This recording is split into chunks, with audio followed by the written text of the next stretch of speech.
Welcome, Red Debate fans. It is Chris Smith and Tom Verghese here, and it is one of my favourite episodes of the season. It's the mid-season review, and it comes after a busy festive period for both of us. But Tom, how have your travels been?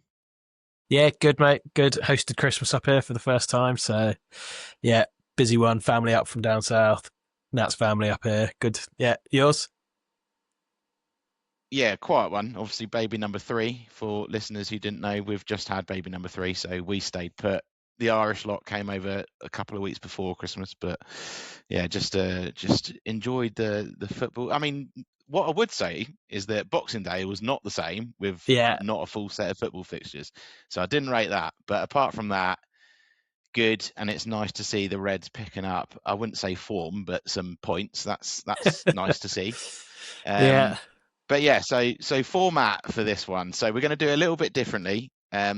We're gonna rate out of five the positions for the first half of the season. So goalkeeper through to striker. Obviously, then talking about the players in the positions, and then the manager in the season overall. So we'll both provide a rating out of five, and then our point of view of why we've rated it that way. Starting with the goalkeeping position. So let's kick off. You go first on this one. What have Mm. you gone for?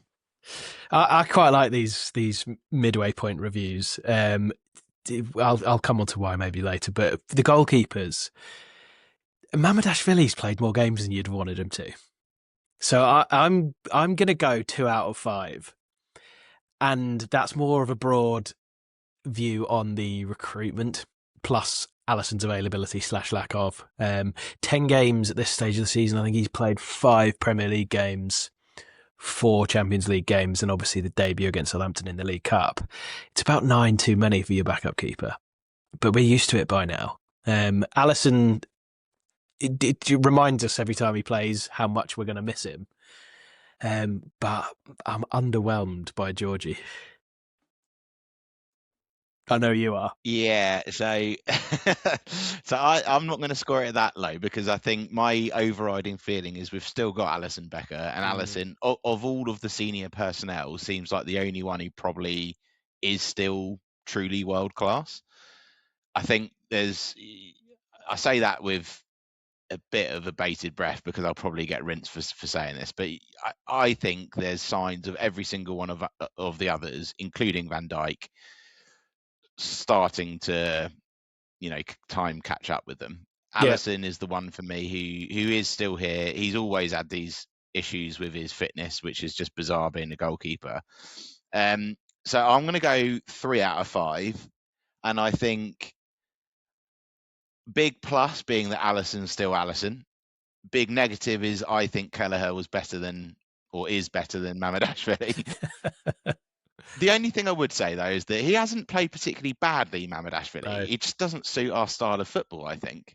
And Yeah. like we also haven't done him any favors, I think. And I remember in his first couple of games, we were shipping the ball onto his right foot when he's a left-footed goalkeeper. Mm. So, Yeah. um, yeah, for me, it's not that's not a problem position for me at the moment. So I'm going to Yeah. go 3 out of 5. Not too damning, but I get your point.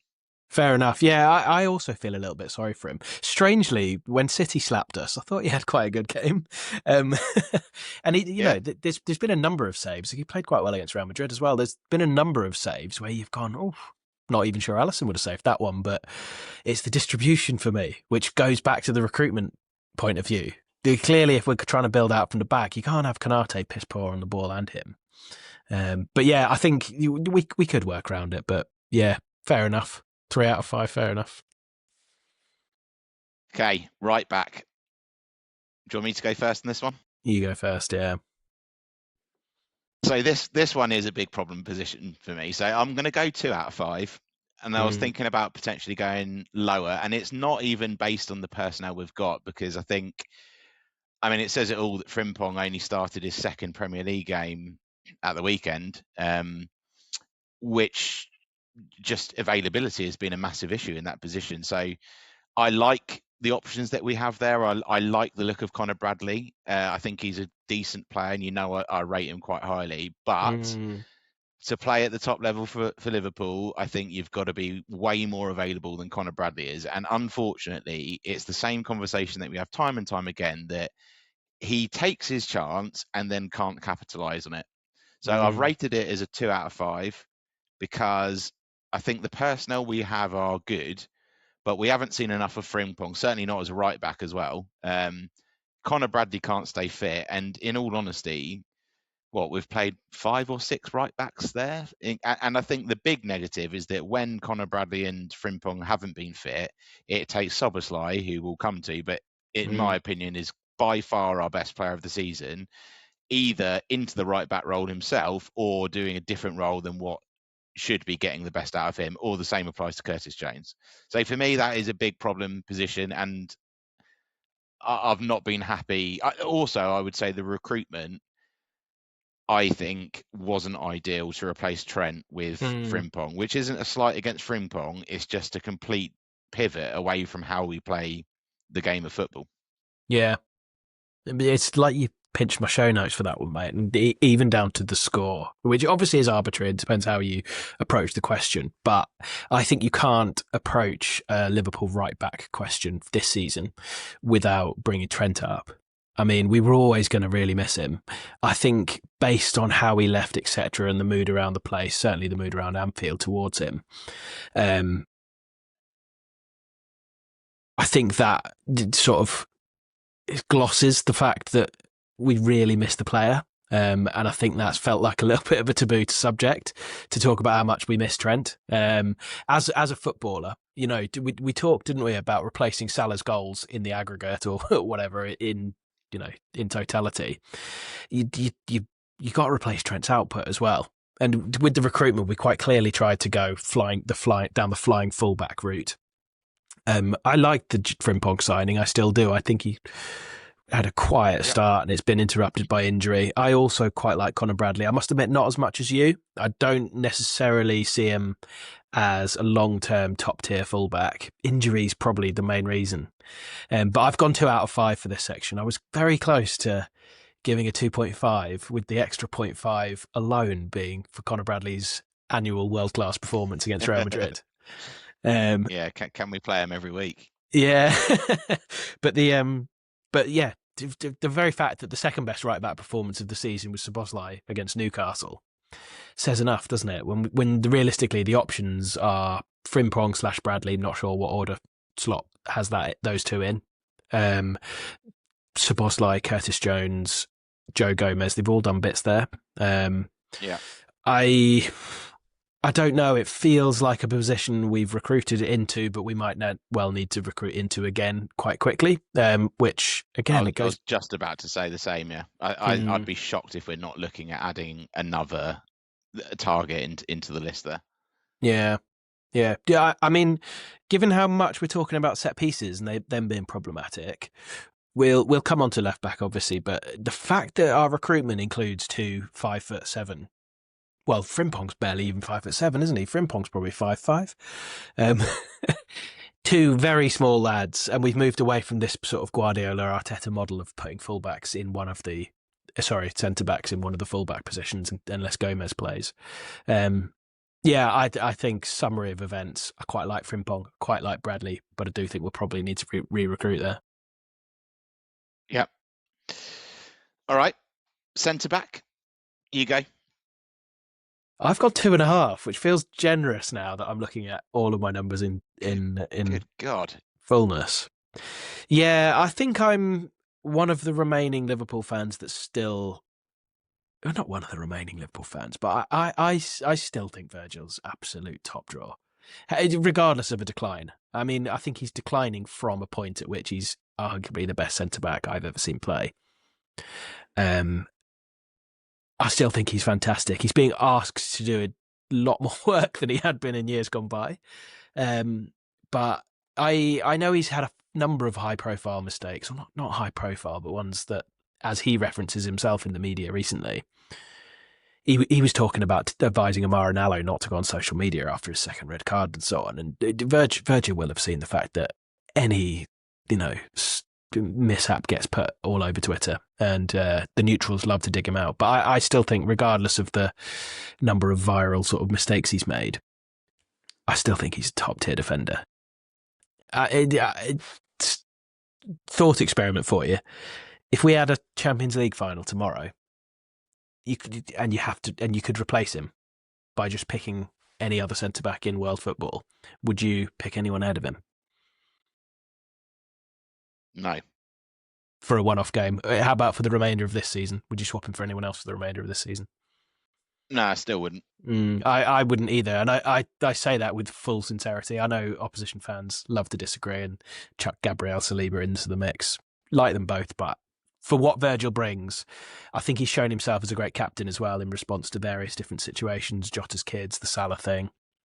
The reason the number's perhaps not higher is obviously Konate. I think from a defensive perspective, he's playing reasonably well at the moment. And we seem to be avoiding him in the build-up, but his use of the ball and his contract situation and not signing Guéhi and Leoni getting injured, they're all marks against. But I'll end by just saying Leoni looked really good for the however many minutes of football he played before his injury.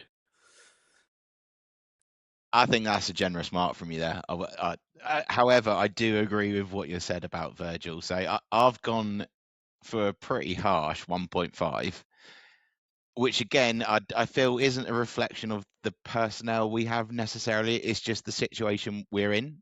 And I think you're right that the bar is so high. The reason I've gone 1.5 is because I find it absolutely mental that the defending champions are at this stage of the season and we have 2 fit senior centre-backs. And Konate is literally undroppable. Like, it doesn't matter how badly he plays. Who else can you play there? Even our 5th or 6th choice option in Endo is injured. So Leoni is really unfortunate, but it's part of my score that nothing we could have done about that one. But I still feel like we went into the season a centre-back short, possibly even 2 centre-backs short because of Joe Gomez's fitness record.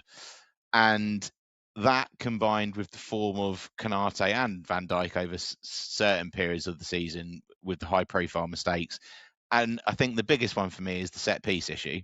You know, we have got a set-piece issue, and your 2 centre-backs are the ones that need to get us out of it. And although they're both very good in the air, I still think we're conceding way, like even that Wolves set-piece that we've just conceded, one of those 2 needs to clear that ball. I'm adamant about that. So I do think that Van Dijk, I said at the beginning about he is on the slight decline. I'm with you there in that I still think he's a top class elite centre back, and it's a whole culmination of things that why we're conceding a load of goals and the set piece stuff, and it's not necessarily his fault. But for me, centre back should have been, with those 2 remaining, one of the core areas of the team that wasn't disrupted, you know, should be stable. And I think at the halfway mark, it's been anything but stable. And I think it breeds the fragility that we've talked about in previous episodes where we can see the goal. And it stems from them, whether it's Konate or Van Dijk with the swing and miss for the Richarlison goal that puts under pressure, mistakes from Konate throughout the season. It's happened constantly. I still think they're both, and I'll put Konate in this as well, I still think they're both really fucking good. And I wouldn't be selling Konate. But the other reason of why I've put us down a point, because I am Umdenard over the 2 score, is that once again, we're walking into a contract situation with one of our top senior players, which I don't like. So again, it feels like, similar to right back, we probably need 2 or 3 centre backs to sign. Like Guéhi on his own isn't enough. Yeah, agreed. Verge isn't around forever, and if Konate goes, we'll have same amount, even if we got Guéhi. So, yeah, really disappointing score, given how high I rate Van Dijk and Konate. But I think that is a massive. We're a small injury away from an absolute disaster. Like if Konate gets injured, and he always gets injured every season, who the fuck are we going to play in, against whoever we've got next at centre back? Leeds. Schlotterbeck. I saw we got linked to your boy Bastoni as well. Yeah, I mean that's wishful thinking, I believe. But That if we feels do more like that, it. would well, it'll be interesting to see what the scores are at the end of the season compared to what we're ranking now, and that's one that I would like to be sort of 3.5 at the end of the season. Yeah, likewise. By all accounts, they quite like Wellerty Lucky, but having him on the bench as an option in a Premier League game, it's concerning. Yeah, but you know, I'll ask you this: we've both had periods of time playing in a back line. You at centre back, me at full back. Do you see the view that playing with a new fullback pairing changes the prospect of things for the centre backs? Like you've played with a few dodgy right backs in your time, me being one of them. Yeah, and it definitely hasn't helped that we've had so many different right backs as well. So even if it was just Frimpong on his own, which would obviously be different personnel from last season, it doesn't help that they're all different styles. So Frimpong's Mm. different to Szoboszlai, he's different to Bradley, he's different to Curtis Jones, he's different to Joe Gomez. That definitely doesn't help.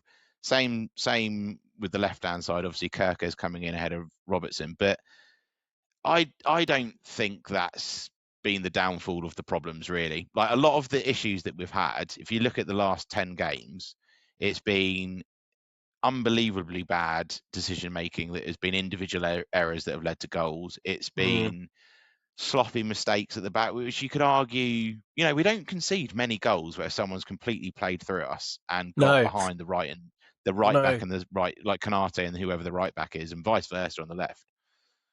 no. I agree with that, mate. And when Slot comes out, in fact, I'll rephrase. You know that thing that Arsenal fans used to say about how Arteta's coached a 1-0, Arteta's coached a 2-0, but they've drawn 0-0. Slot sort of alludes to that, doesn't he? He keeps talking about how we've had the most chances created in the league from open play. And he keeps Yeah, he loves talking that, about how doesn't few chances we concede from open play. he? Yeah, he loves the XG against us, doesn't he? He does, and as frustrating as it is to hear him talk about it, I do agree. We're not getting played through too often. It feels sometimes, as fickle as sport is, sometimes the rub of the green matters, and like conceding an early goal from we've had conceded some individual error goals, some unusual goals. Obviously, there's been times when teams are creating chance after chance after chance, but again, if you look at the XG balance overall, we do win most games on XG. And Brendan used to have the statistic of statistically, if you have the ball more often than your opponent, you're more likely to win. It's a very simplistic version of statistical analysis. But again, if you're winning most games on XG, you're going to win most games of football. Yeah. I think a lot's being asked of the centre backs now. We've struggled with the new system, but we'll come to that with the manager and the overall season review, I guess. Do you want to do left back? Yeah. So left back, if you'd have asked me 2 months ago, it would have been a horror show because I feel like Kerkez started just incredibly badly, like massively underwhelming. He looked completely out of place, I think. Probably mentally as much as anything else. I think he came into the club and just couldn't believe how big it was compared to what he was used to. Yeah. And his decision making was rash. The system that we were playing at the start of the season probably didn't suit him in that he couldn't show his attacking abilities. Defensively, he was all over the show, and Robertson wasn't getting a look in. However, I'm going to actually give it a reasonable 3 out of 5, which is one of my better scores for the positional, for the positions in the mid-season review. But I'm going to do that because I think at this point in the season we now have 2 decent enough, like still top level left back options who are available. And I think if you compare that to the right side, it feels like that left side is now settled. Robertson can very easily slot in and do a decent job still. Kerkez is improving every week and has hit a bit of form. So it feels like, without setting the world alight, which is why it's not any higher, that with Virgil van Dijk feels much more stable than Konate and whoever the fuck's going to play right back every week. Yeah. I'm with you on that. I've also given left back my joint second highest score. I've gone 3 out of 5. And much unlike the right back position, I I do see the vision with Kerkez, like I said, even when he was playing poorly. Been a big fan of Milos Kerkez since the Bournemouth days. Was really keen on us signing him. When he first came into the side, exactly as you said, it felt as though the sort of inverted inside channel thing wasn't for him. In recent weeks, I've again felt a bit sorry for him after the Leeds game because I thought he individually had a really good game, despite obviously despite conceding several goals. I think he's been quietly really impressive in the recent weeks. And we're starting to see green shoots of the Bournemouth Kerkez, which was up and down all game long, intense. You don't want to play against a player like that. Saw someone tweet that he's got the dog in him, and he definitely does seem to have dog in him. He's crazy, isn't he? Crazy athletic. Yeah, he's a madman. He goes down regularly, which I don't love. But the ability he's got to spring back up, he's so intense. Said to you and my brother, didn't I, in a WhatsApp group, that he plays like he's got unmedicated ADHD. but it feels like since Wirtz has come into the side on the left wing, feels like his ADHD is a bit more medicated. He seems to understand his role a bit more. And did you see Curtis Jones? Like, there's a nice little three of them, sort of. Yeah. It's starting to click a little bit, isn't it? Yeah, and I mean, Slot's build-up play, or at least ball circulation, is all about those little triangles all over the pitch. And we were so spoiled by the Wijnaldum, Mane, Robertson triangles that we saw for years. It's genuinely three of the best. But yeah, I would agree. Wirtz, Kerkez, Jones recycling the ball is much more fun to watch than Gakpo cutting inside, not using his overlapping man, even though Slot keeps telling him in presses he needs to use his fullback more. 3 out of 5. I think Robertson's still a great squad player. He's come on a couple of times towards the end of the game. I thought the game was crying out for him against Wolves towards the end because I thought Kerkez looked gassed. My concern with Kerkez is how much his game nosedives when he's on a booking, because he loses that sort of ferocity. And I'm clearly not alone in worrying about him when he's on a booking. Slot dragged him was he dragged before halftime at one point this season? He's certainly been dragged at halftime, hasn't he? Yeah. But yeah, because he's rash, as you say, he goes to ground so often. Yeah, you can't be carrying players like him on a booking. It's just asking for a red, someone like him. Agreed. But clip this up if you want. I'm convinced that in a couple of years' time, we'll be looking back at Milos Kerkez as one of the best fullbacks in the league. Big claim. But I think he's got all the ingredients. He's got the ingredients of a superb fullback. But yeah, centre mid then, or midfield. So this one was a lot more complicated for me because I think you've got a couple of complexities, I'd say. One of which is the formation that we've played in the middle has changed a lot. So right now we're basically just loading centre mids into the pitch to get some form of control and get a load of senior players on the pitch at one go. At the start of the season, clearly it wasn't working because, start of the season, obviously we win the first, was it 7 games in a row? And then it's kind of like the middle of the first phase of the season, we hit that run of form and it just fell apart completely. Gravenberch got injured at the same time. McAllister for me has been really poor all year. He's one of my biggest disappointments. Starting to see a bit of green shoots coming through in his form, but still a long way away from the player that he was last year. And really, I think now Wirtz for me is not one of the central midfielders in the Premier League, and that is probably, obviously we'll come on to the attacking positions, but I think I'm not going to include Wirtz as one of our central midfielders, which I would have brought the score down because of his form, but now I'm going to give it a 3, which is relatively solid, and I think it's mainly because of Gravenberch coming back and showing some good form and his start of the season form.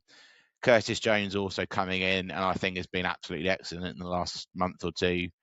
And of course, our boy Big Dom, who, whether you play him at right back, I've chucked him in the central midfield pot because that for me, that's where he runs the show. He is fucking elite. He really is. I think he's top 2 or 3 midfielders in the league. And yeah, the problem we've got with him is he's so versatile. He doesn't often play central midfield. But for him alone, I think it can't be anything lower than the 3, because he has been a shining light of not just our team, but the Premier League this season. I think he's been fantastic, as I said. So McAllister's the big negative. Szoboszlai is the big plus.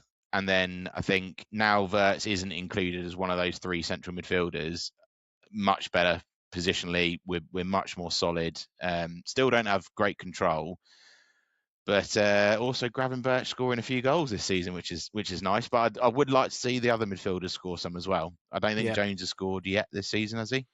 McAllister gets in some good positions, but it would be nice to see a few more goals from that central midfield lot. Yeah, I would echo what you say. It's complicated, isn't it? Because, again, we'll come to the manager, but it's complicated by the tactical setup. We used to do a 1 and a 2. Now we're doing a 2 and a 1. I'm also not going to include Wirtz in it, even though he started the season there. To reference those early games that we won, he was starting in midfield, wasn't he? He started the Community Shield in the 3. He started against Arsenal in the 3. I'm also not going to include him in this. I'm going to give this a 3.5 out of 5, which is my highest score, with Dom Szoboszlai doing the heavy lifting. To your point, mate, did you see what Thomas Frank said? It was a quote about Bergvall. I don't know what the question was, but he was asked something about Bergvall, and he highlighted Szoboszlai as a point of reference for him and said something to the effect of like Dom Szoboszlai, who we all agree is a world-class player. Or maybe he said something like who we all agree is one of the best in the league.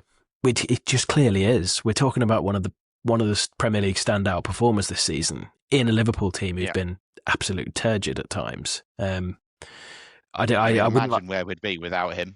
Yeah, completely. And Neil Atkinson on the Anfield Wrap has described him more in the beginning of pre-season as a player who could be like Bernardo Silva, like a Swiss Army knife player that can do any role. And we hadn't really seen him do it till this season so much.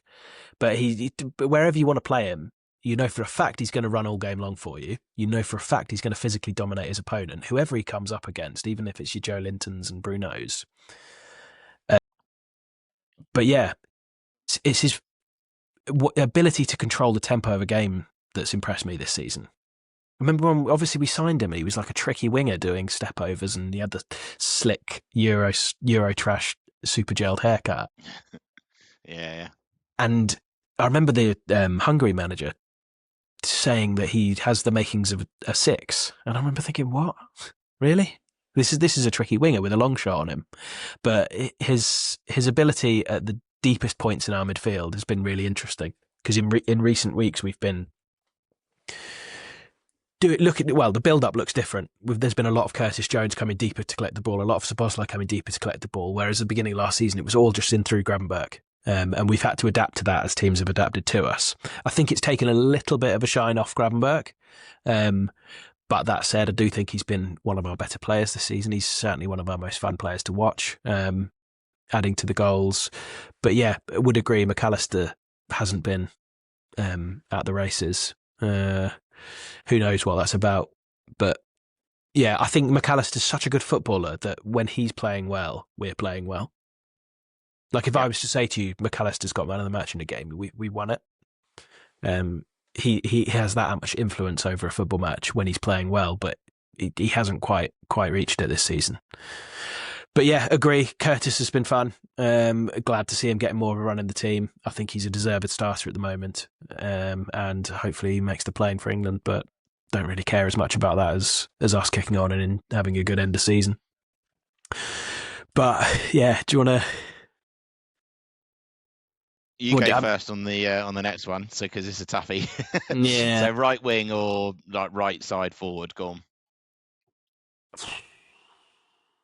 It's just really not been what we thought it would be. Again, ask me after AFCON. Ask me after the January transfer window closes. The state of flux of the Salah situation has been unusual, hasn't it? Obviously, he came back in part for the Brighton game, having been exiled for the Inter Milan game. I think even before that, it would have been fair comment to say that Salah had underwhelmed. He's obviously gone and performed, or thus far is performing pretty well in the AFCON, as was so predictable. It's been the talking point of our season. Salah's form, Salah's ongoing use as a right-sided attacker, his lack of form, so much online discourse around why Chiesa can't get in the side, and then obviously from his start at the weekend, you saw exactly why Chiesa can't get in the side. Yeah, and I'll probably leave Rio to the left wing discussion, but yeah, I'm going to go 1 out of 5 because it's been such a disruptive influence over our season. Salah, absolute Liverpool great, pretty much won us the league last season on his own. Struggled to get in the goals. Absolute worldie of a goal. Was it against Aston Villa? No. The Brentford, was it? Brentford, correct. The one where he just over his right shoulder hooks it top corner. I mean, that was just utterly unbelievable, wasn't it? Ridiculous. Very Mo Salah. So even amongst all of the concerns around his form, he's still outscoring and out assisting Bukayo Saka, Starboy, who gets another mention on the Red Debate. But yeah, the right wing position is a point of contention for us this season for non-footballing reasons as well. I think it's tested the manager, tested Virgil as a captain, probably tested the squad. I have liked the way they've come out and responded, but it's unnecessary or not unnecessary. It's unhelpful noise, I think. You? I agree with everything you just said, to be fair. So I'm also going to go 1 out of 5, which all the Salah lovers are probably going to be screaming at us, being like, what the fuck are you chatting? But I think that for me, there's 2 points. One is that we've completely fucked the succession planning of Salah. And I guess that's because we felt that, Richard Hughes probably felt that his numbers would not decline to the rate that they have this quickly. But even then, it felt like we were going into a season very, very reliant on Mo Salah being very, very good again, and has been proven by the fact that Chiesa is our backup right wing, and clearly Slot doesn't trust him, and clearly probably isn't good enough to start for Liverpool every week as much as he's loved. And Salah aside, who else could we play that? I suppose you could play Frimpong, who has looked useful at times, but I think the big one of why I've given it 1.5, 1 out of 5, sorry, is that regardless of what you think of Salah the player as an individual, I just think we've been better without him, and that feels harsh to say because I love him. I think look at the results; they speak for themselves. We haven't been great, but we've definitely been more solid. And I don't think I said it before when he did the interview when we did that special recording, but I don't think he should be considered as a guaranteed starter every week. Not necessarily because of his talent or ability, just because he's 33. I don't think he can do it that consistently anymore. 2 or 3 times a week. Yeah, I think that's a fair point. I still see a really important place for Mo Salah in this squad, but back to previous discussions, it's about whether he's up for that. Yeah, and that's why I'm rating the position 1 out of 5, not Salah himself necessarily, but because of everything you said with the the negativity that's been caused around it. But I think most importantly is we should have known that he can't do 2 or 3 games a week at that level, and therefore we should have been succession planning in the summer, and we didn't. Yeah. Do you know the bit that frustrates me as well is I was really looking forward to seeing Salah and Wirtz play. I remember someone reposted it just after we signed him, an interview with Wirtz back in the day about, I think it was an Adidas boot release, so it made sense in the context of it being Adidas, but about his favourite players. And he said Mo Salah. It's not that surprised. Same, but because in the same way that Gerrard, when we got a new midfielder, used to fire the ball into players, and you could tell when Gerrard respected a footballer on the pitch because he'd fire passes into them. Salah's a little bit like that. You can kind of see, watch the way Salah used to give the ball to Trent. It did differ.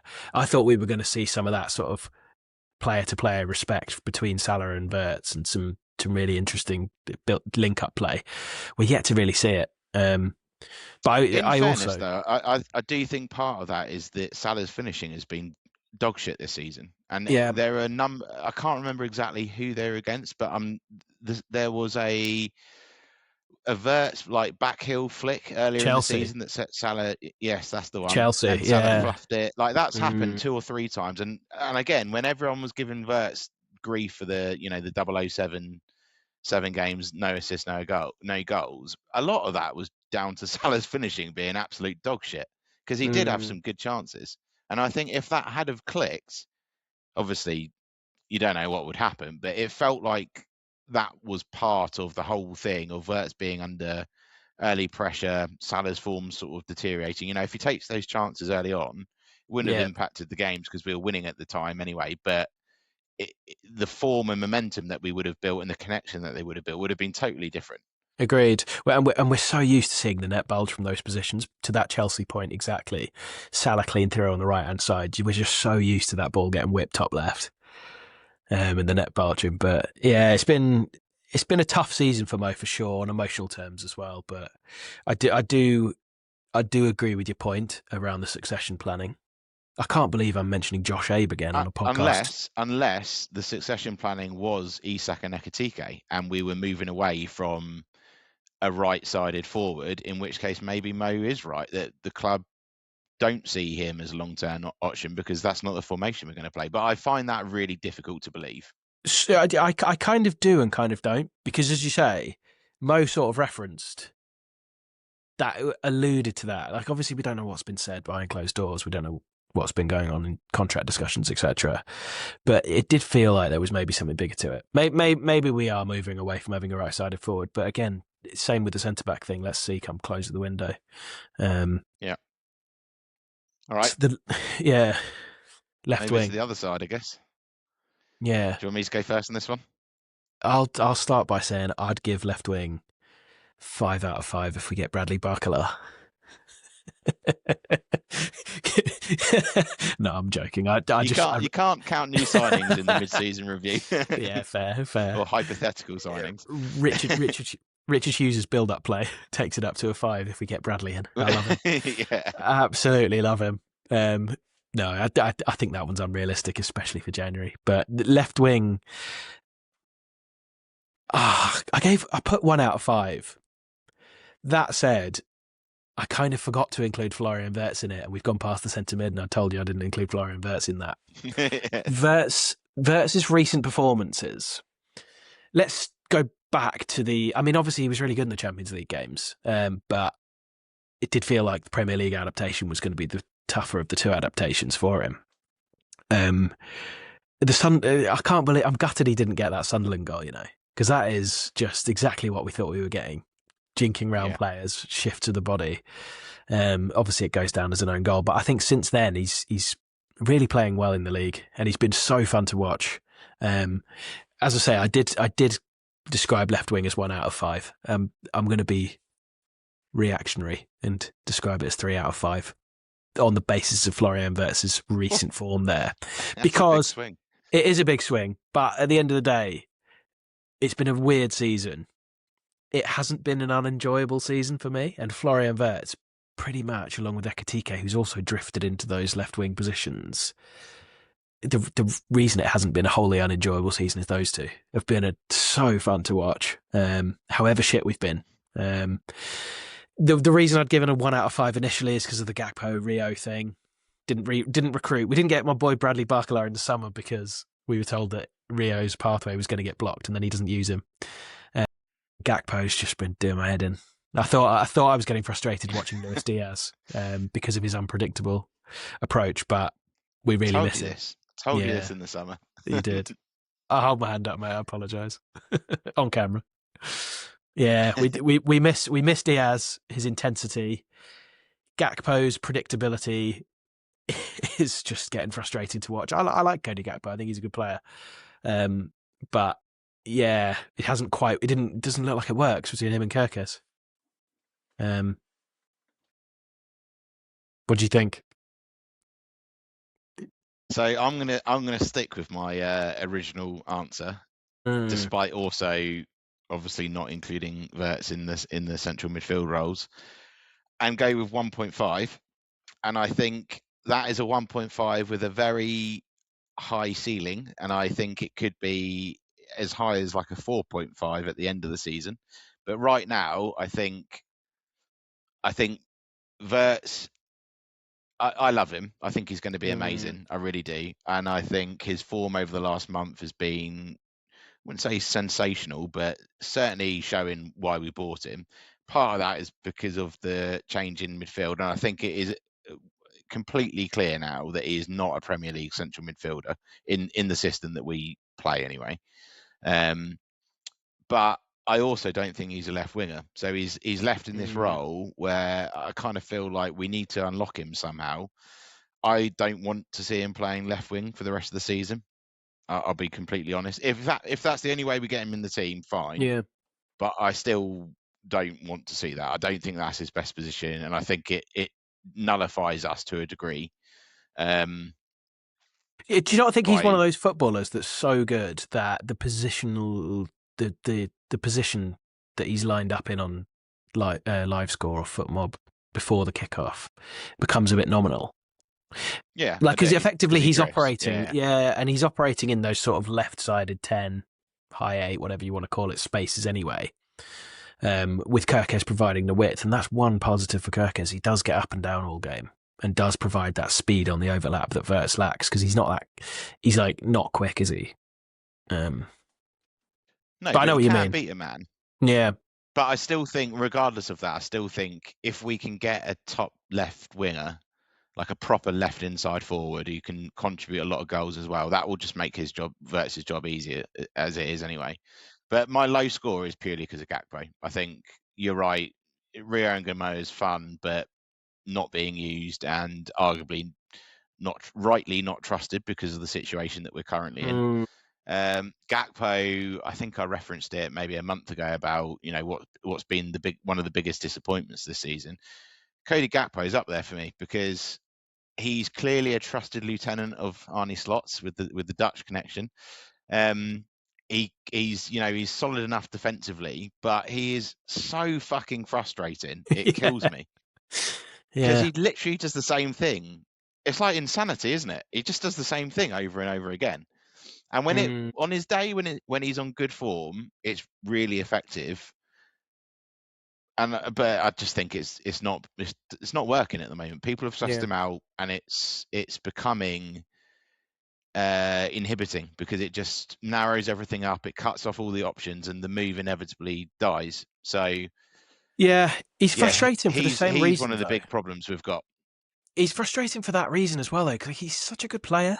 Like, I think I remember you mentioning that he was your disappointment of the season. It was before we played City and then Madrid in the same week, and I put to you, like, would you be surprised if Gakpo scored in both those games? Because obviously he didn't, but if you go back to that situation, it wouldn't be surprising. He is a top level player. Like, even when he comes on against Wolves, move when he cuts outside and rifles one with his left foot, like, he's got all the tools. He's big, he's strong, he's fast. He keeps the ball well, shoots really well. He's just, as you say, it's frustrating watching him. In part because that's why it's a high level ceiling position, though, because there is more there, and I wouldn't be surprised if he ends up with a decent run of goals and hits the double figures comfortably. He probably will. He probably will get double figures. He probably will. Yeah. So again, my score isn't a reflection of what I think of him as the player. It's more just what he's done this season. It's been so disappointing because he starts when he's fit, he starts every single week, and with everyone else off form or injured or something like that, he's the one I think who could have fired us out of this rut, and it's ended up being obviously Ekitike, but it should have been him in my eyes as a senior player in the team now.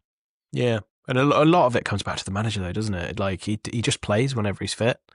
And I think that affects his level as well. But go on then. You mentioned Ekitike. Strikers. So this is my top score, which is a strange one because obviously Isak is a 1 out of 5, whatever way you look at it. But Ekitike has been so good in recent weeks. I don't see how you could score the striker position less than 3.5.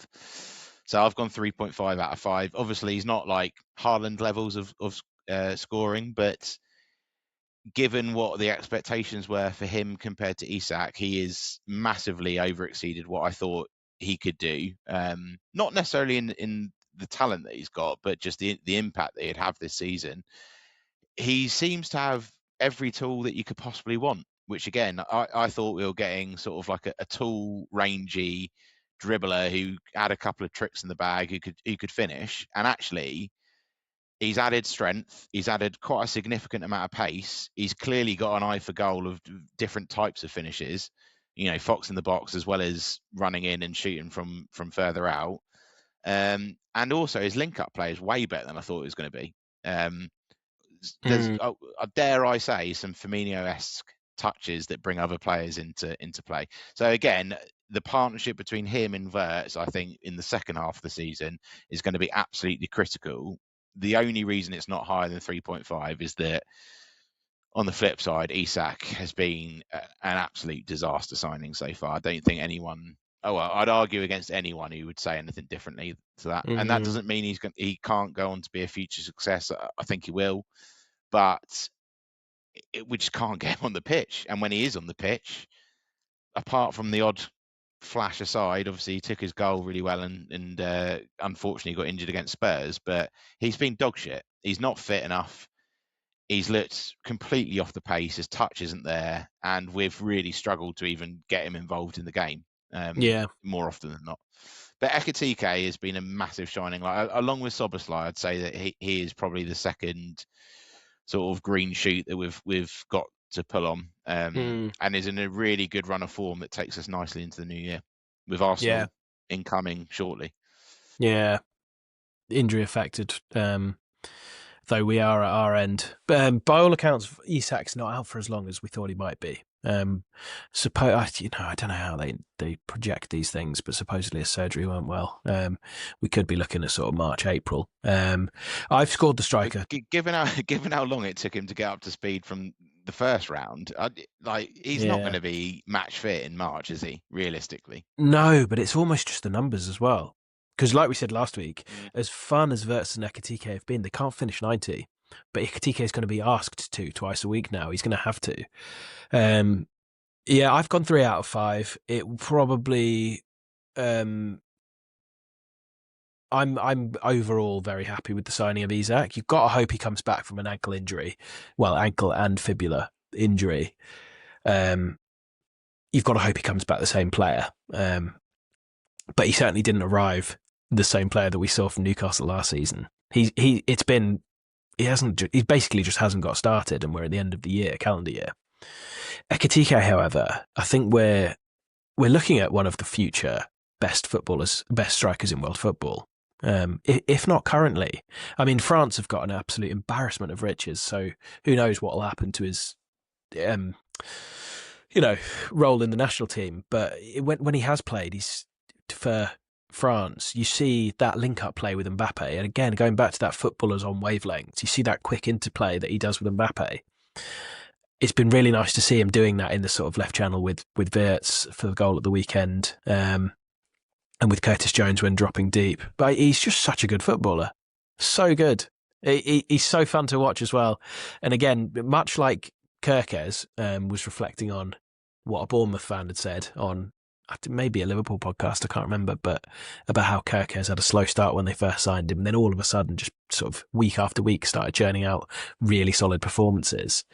I remember the Frankfurt fans on Twitter talking about how fun Ekitike is. It summarises it for me. He's so fun.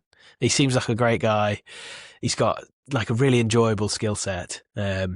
He's worth the entry fee alone, Ekitike. And aside from being easy on the eye as a technical player, he's scoring. And like, what more can you ask for from your striker? Really feeling him, to be honest. Great signing. It felt like we'd maybe overpaid a little bit in the summer. It was that strange, are Newcastle going to sign him? Newcastle fans saying, we'll sign Ekitike and Isak and play a 4-4-2 with them both up top. It felt like we maybe overpaid a little bit, given that all that was going on, but certainly doesn't look that way now. Thank God we did. Yeah. If we'd have only gone and got Isak, we'd be in big trouble right now. Yeah, hugely so. And I mean, obviously, I think if you spend as much as we have on strikers, it's frustrating that we feel this short. But like with the last two games, we brought Trey Leoni on to basically run the line. Appreciate Yeah, for a up number front, of minutes. Yeah, but and Kerkez has been used there at times, but again, that feels like square peg round hole. Although he did score a few Yeah. from that position, but yeah. But I think all of it gets underlined by the manager's use of these incredibly talented players. Because the manager's been my biggest disappointment this season. I think this is where we're going to differ quite vastly, to be honest. So, do you want me Yeah, to start? you start. Yeah, So, I mean, the first thing I'd say is that it obviously can't be a high score because of all of the reasons that we've discussed. We're just not in a good place. Even the recent run of form. Well, I just described it at the beginning of this episode that it's not form, it's just results. And I say it's not form because yeah, we were clinging on against a 9-man Spurs. We obviously struggled against Sunderland, probably should have lost that game. Leeds fell apart completely. Wolves, the worst team in the league, comfortably gave us a tough run in at the end. And apart from the odd showing, I think we're not a very good team this year, which is why it can't be anything higher than sort of 2.5, I think. However, I'm going to go 2.5 because I think a lot of the problems I'm going to defend Arne Slot here and say a lot of the problems that we've encountered are not his fault.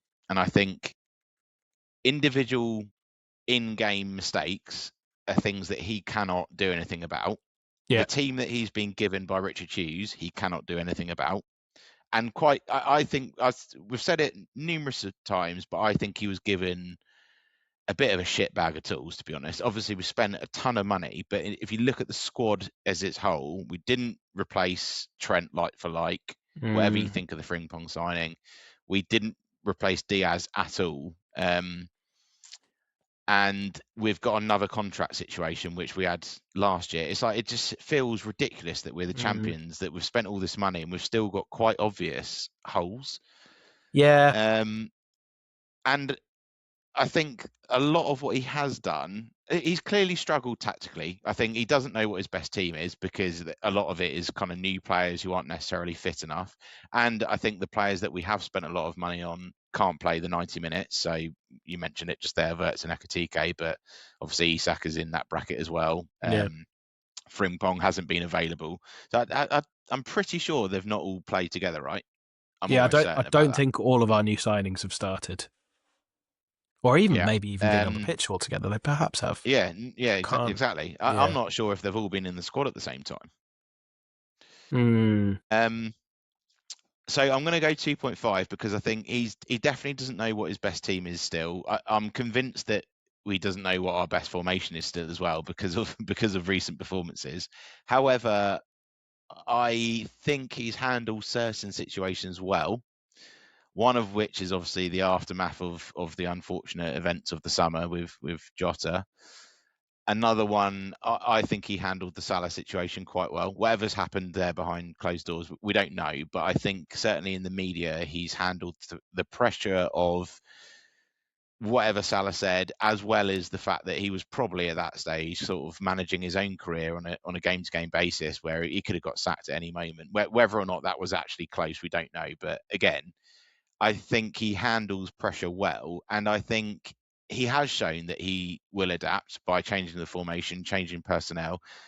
And realistically, there are certain things that I would have liked him to do earlier, like remove Gakpo from the team. But who do you play instead? Canate's the other one. And again, who do you yeah. play instead? So I'm going to give him a 2.5 because despite everything that's happened, miraculously, we're in the Champions League spots and not a million miles away from. I mean, I'm not going to say we're going to title challenge, but we're 10 points and we play Arsenal still. So Yeah. it's definitely not dead. I'm not in any way saying we're going to title challenge, but it's definitely not mathematically dead. Like a Yeah. good run of form and taking points off Arsenal would keep us with a very small sniff. However, because of what I said about, I don't think we are actually in a good run of form. Top four for me needs to be an absolute priority target rather than anything else. Yeah. Well delivered Give there, me, mate. You've almost give me a convinced me. damning verdict. You've almost convinced me to go easier on Arne Slot. I, before I launch into my answer, that some of what you said there reminded me of exactly why we started this debate podcast. Do you remember the age-old discussions about the transfer committee and whether Mamadou Yeah, Sakho or Dejan Lovren were Brendan's yeah. signings or the committee's signings? It's It all hard. started born out of my love for Brendan Rodgers, basically. Yeah, and A my love passionate for disciple. my love for Lazar Markovic and Emre Can. But yeah, I don't know. I can't help but feel that his fingerprints are all over the recruitment. Again, we will never know, but But we've been told though they're not. Like, we know he's just the head coach. He's not as influential. He's in the wider committee, but I don't think his fingerprints are all over it. maybe I'm reading between the lines. But again, going back to opposition teams' fans, the Feyenoord fans basically all said that Arne Slot did this. Came in after season 1, did reasonably well, decided half the squad was shit, and then had a fire sale and brought in a load of new lads.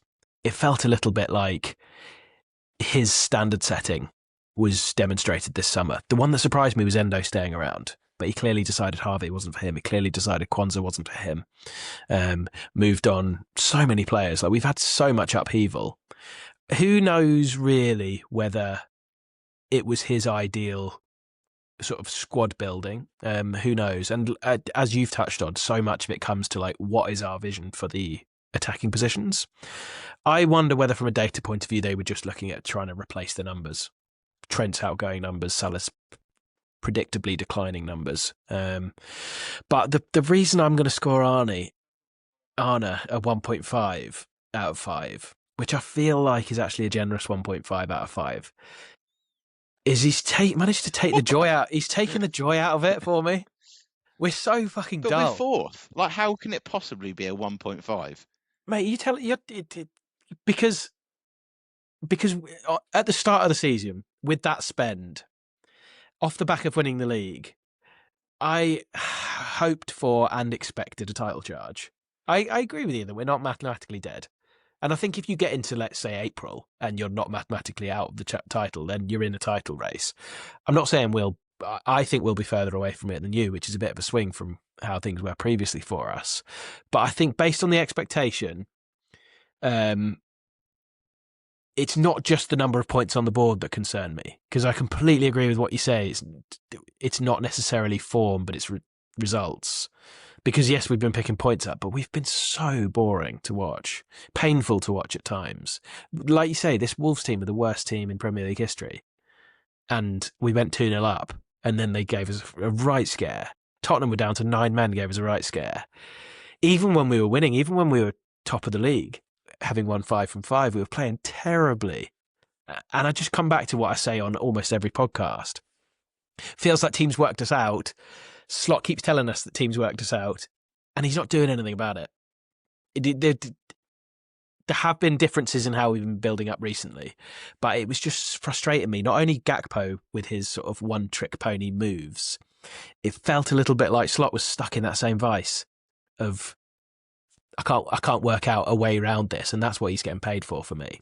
Do you not feel though the tactical change of stabilising the central midfield position has been his response to that, and the dropping of Salah, whether we like it or not, that was his acknowledgement that we needed to be more solid. So I get what you're saying, that he sucked the life out of the performances, and they have been dull and dire. But ultimately, what do you want? Wins and points, or continue shipping 2 or 3 goals a week?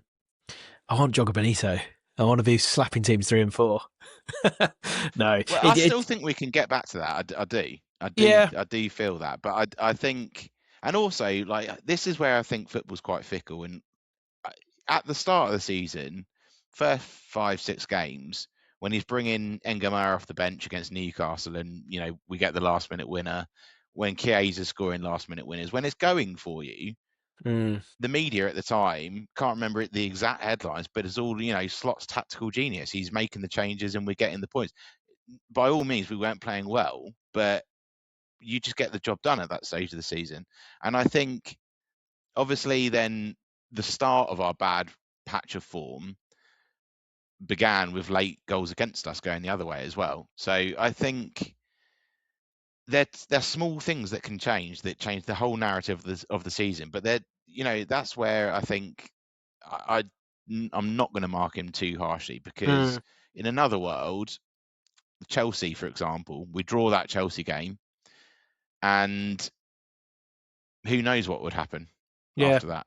I do But know we what you're lose the saying. game, and it starts sort of obviously the rut. But I think he has responded to a lot of bad performances, and at the start of the season it responded really well.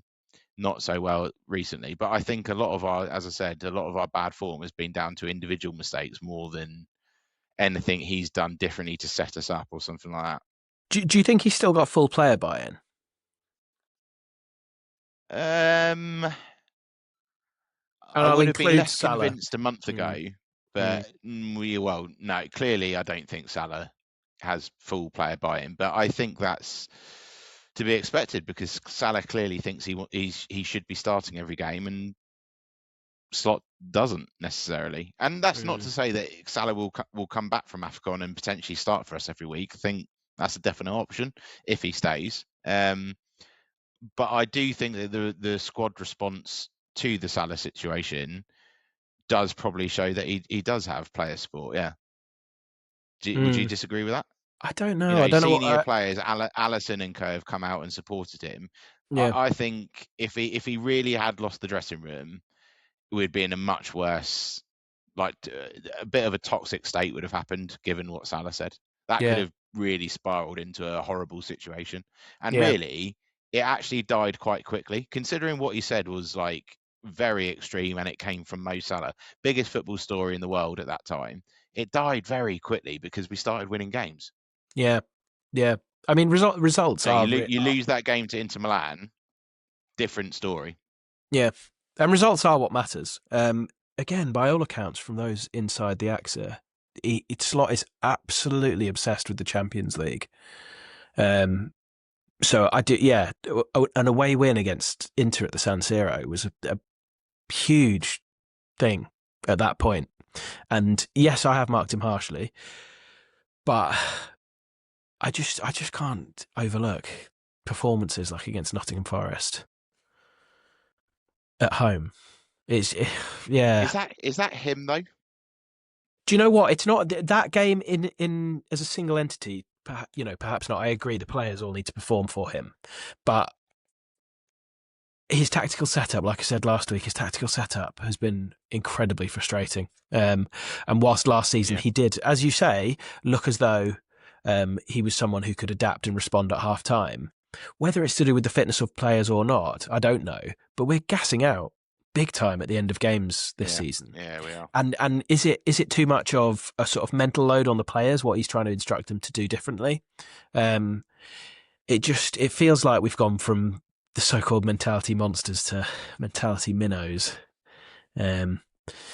But yeah, I don't know. Do you think he'll be here next season? You ask me this every fucking episode. Yes, I do. I think we'll get fourth, which I think first two seasons, champions and fourth, would still be an incredible start.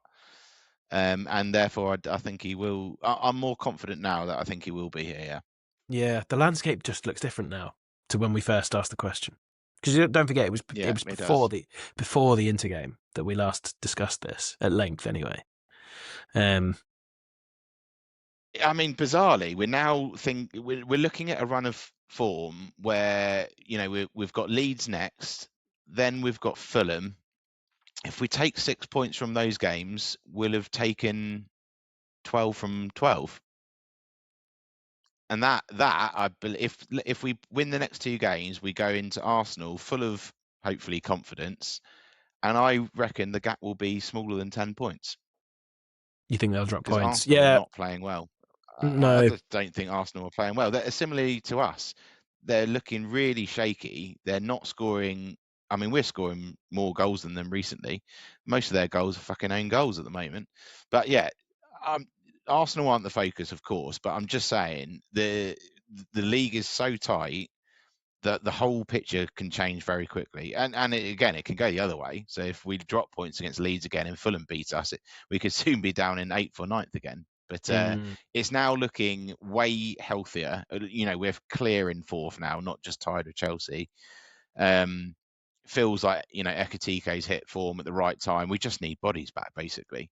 But that would be my biggest argument for Slot. That I certainly think he's made mistakes this season. And I was getting very, very close to being fed up with him during the worst of the patch of form, particularly around those 3-0 losses. Yeah. And the PSV defeat was an absolute disaster. But we've got Marseille, and who's the final Champions League game? Qarabag, is it? Qarabag, yeah. Yeah. So again, 2 favourable fixtures. I can see a positive season still happening. Which I potentially couldn't have seen like 6 weeks ago. Yeah, same. But again, I think that's more on the basis of the magnitude of Liverpool Football Club and the individual quality. Like, my closing part on the manager will be that he goes on and on and on about control in matches. He goes on and on and on about how teams can hurt us. And yet, this season, we're yet to control a game of football, start to finish. Which, he's able to coach a team to control a game of football. We did it constantly last season. In fact, it was one of the more impressive elements. That's a mental thing more than anything else. Yeah. And as a season overall, this will always, in the history books, be the season of mourning for Diogo Jota. And I do think we've seen Virgil come out with a number of things he said and basically allude to that being such a big factor for all the players. I think he said I don't want to use it as an excuse, but ultimately it's a really, really valid excuse. It's as valid as an excuse as you can get. And again, like I say, I'll leave my point on Slot that I think he handled that really well and comes out of that situation with his head held high for me. But start controlling some football games, please, Arne. All right, Arne, a 1.5 from you and a 2.5 from me. So season overall then, this is the final one. I'll go first. I think I'm still going to go quite low and give it a 2. And I think it all comes back to the football that we're playing. So a 2 probably doesn't justify the positions that we're in. Obviously, we are still in the Champions League, looking at very much in the hunt for the top 8, automatic qualification. We're very much in the hunt for Champions League football now, but the football we're playing is just abysmal, and there's no other way around it.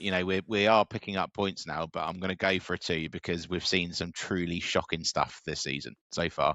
We really have, whether it's individual mistakes, players' performance levels just deteriorating, fragility the minute we concede, the set piece issues, specific games where we've just completely crumbled and been in fairness, like totally outplayed as well by some really shit teams, Forest being one of them. It's been bad. It's been as bad as I can remember since the Roy Hodgson era. And I think the big difference between now and the Roy Hodgson era is just the caliber of squad that we've got. I know. We're not looking at Paul Konchesky and Poulsen. God, Christian Poulsen. Fucking hell, yeah. I was struggling to name. I can't even remember who we had back then.